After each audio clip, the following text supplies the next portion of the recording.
and in addition to these recipes, I will also share my tips to help you to make a perfect flan, which not only tastes good but also looks good with a soft, smooth and silky texture.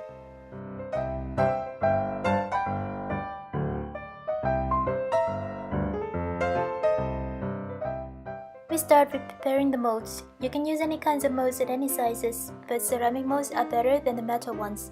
Grease the molds with butter, but only the side and not the bottom of the molds. When finished with the molds, we're gonna prepare the caramel sauce. Add into a small saucepan the sugar and enough water to cover the sugar. Then cook the sugar water on medium heat. We will see that after some minutes, the sauce starts boiling and gradually changes its color from light golden to golden and then golden brown. Remember that in the whole process, don't stir as it will make the sugar crystallized. When the sugar has a light golden brown color like in the video, quickly add lemon juice into the pan and gently shake the pan for the lemon juice to combine with the sugar sauce.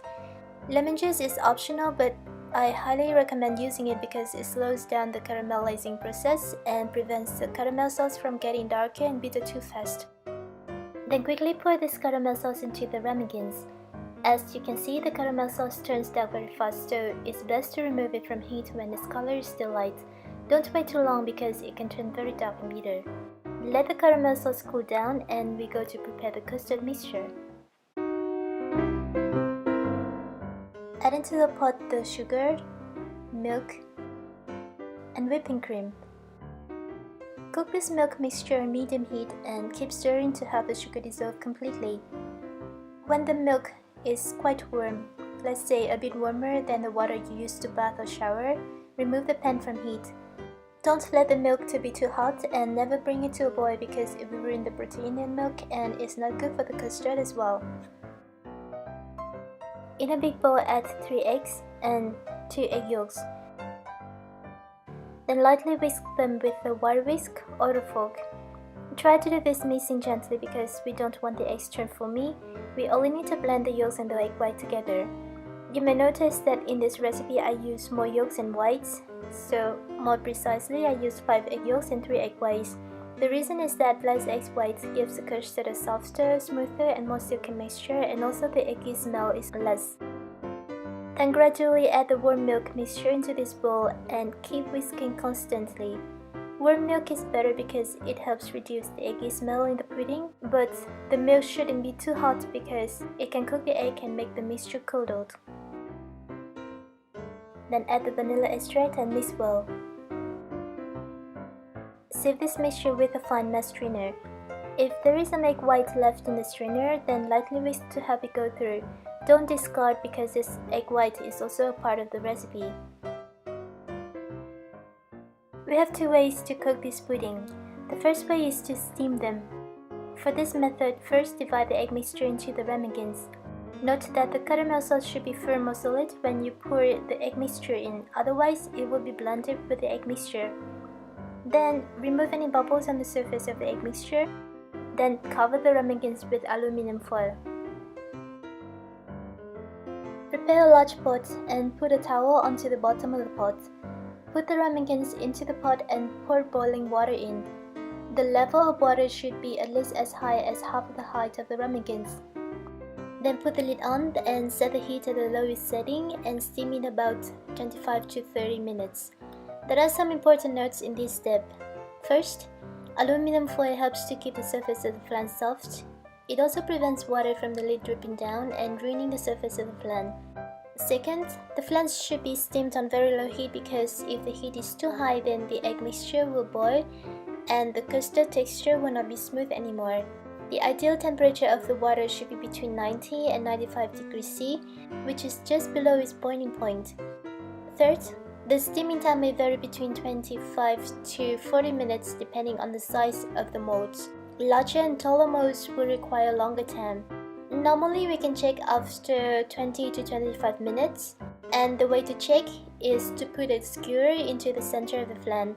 If the skewer comes out slightly moist but not wet, and there's no liquid running out from the hole, then the flan is done. Also, the center of the flan just slightly jiggles when we shake the pot. If we go further than this point, then it's likely that the flan will become firmer and will lose a smooth and fine texture. When the flan is done, remove the pot from heat. Open the lid and remove all of the aluminum covers. Let the ramekins cool in water for about 10 to 15 minutes, then take them out. Let them cool down completely at room temperature, then put them in the fridge for at least 3 hours before serving. In addition to steaming, we can also bake these custard puddings. First, preheat the oven to 150 degrees C and boil a big kettle of water. Put a towel into a large tray, then put all of the molds into the pan. Make sure that the caramel sauce in the bottom of the molds has become solid. Divide the egg mixture into these molds and remove the bubbles on the surface. When the oven has reached 150 degrees C, put the tray of custard pudding into the oven. Then pour into this tray boiling water. There should be enough water to cover at least half of the height of the molds. Then bake this flan at 150 to 160 degrees C in about 30 to 40 minutes. Similar to the steaming method, we want to set the baking temperature low enough so that the custard pudding is cooked slowly. If the baking temperature goes too high, then the custard will boil and ruin the smooth texture of the flan. Baking time depends on the size of the molds. Bigger and taller molds require longer time. Usually we can check after about 25 to 30 minutes. The way to check is similar to the steaming method. We insert a skewer into the center of the flan, and if the skewer comes out clean, slightly moist but not wet, and no liquid running out from the flan, then the flan is ready. Also, if we try to shake the tray like this, then the center of the flan should still jiggles. When the flan is done, then take the tray out of the oven. Let the flan cool in the water for 10 to 15 minutes, then take them out. Then let them cool completely at room temperature before chilling them in the fridge for at least 3 hours before serving. When you want to serve the flan, prepare a bowl of hot water, then put the flan mold into hot water for about 15 to 20 seconds. At the same time, run the tip of a knife around the edge of the mold.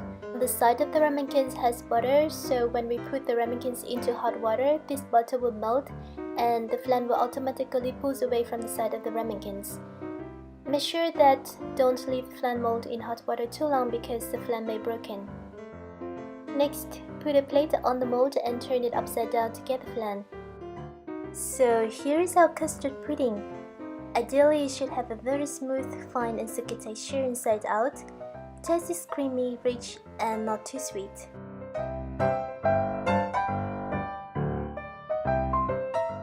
A very common problem with custard pudding is that it can have many dots or tiny holes like this.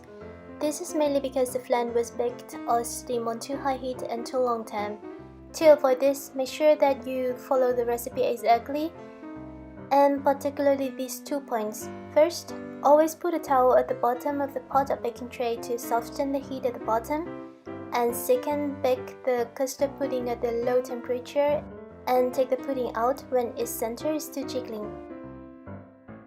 Lastly, if you don't have whipping cream, then you may want to try the Vietnamese version of this custard pudding. Instead of using sugar, milk and whipping cream, we can use condensed milk and milk. Put them into a pot and cook them till warm. The other steps are the same as the previous recipe. This Vietnamese version is slightly less creamy than the French ones. However, they still taste very nice. Just make sure that you use condensed milk instead of milk because it gives the custard a rich taste and silky texture.